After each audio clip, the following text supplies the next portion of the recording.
গাড়িগুলো আমরা ঈদের আগে দিতে পারিনি, অনেক গাড়িগুলো ঈদের আগে দিতে পারি না। যেই গাড়িগুলো এখন আমরা দিতেছি কুরিয়ারে, এখানে সুন্দরবন কুরিয়ার আসছে। আমরা দুইটা গাড়ির ভিতরে একটা যাচ্ছে খুলনা বাগেরহাট আর একটা যাচ্ছে চাঁদপুর সদর। আসসালামু আলাইকুম। আপনারা অবশ্যই বুঝতে পারতেছেন আমি এখন কোথায় আছি। আসলে আমাদের প্রায় কিছু গাড়ি মানে জয়মা গেছিল, যে গাড়িগুলো আমরা ঈদের আগে দিতে পারিনি, অনেক গাড়িগুলো ঈদের আগে দিতে পারি না। যেই গাড়িগুলো এখন আমরা দিতেছি কুরিয়ারে, এখানে সুন্দরবন কুরিয়ার আসছে। আমরা সুন্দরবন কুরিয়ারে দিচ্ছি। যারাই আর কি ঢাকার বিভিন্ন জেলা থেকে নিচ্ছে কুরিয়ারে, তাদের গাড়িগুলো অনেক গাড়িগুলো বকেয়া ছিল, যে গাড়িগুলো দিতে পারিনি ঈদের আগে, ওইগুলো আমরা এখন এই দুইটা গাড়ি দিয়ে যাচ্ছি মনির এন্টারপ্রাইজের।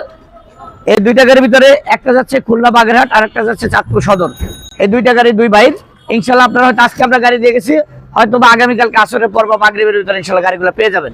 আর আমরা এভাবেই যারা বাইরে থেকে বা প্রবাস থেকে যে জায়গা থেকে দেখেন, আমরা কিন্তু আপনাদের কুরিয়ারের গাড়িগুলো ইনশাল্লাহ এইভাবে দিয়ে থাকি। এই কারণে আপনাদের কাছে দেখাচ্ছি যে ভাই আসলে গাড়িগুলো আমরা কিভাবে দিই।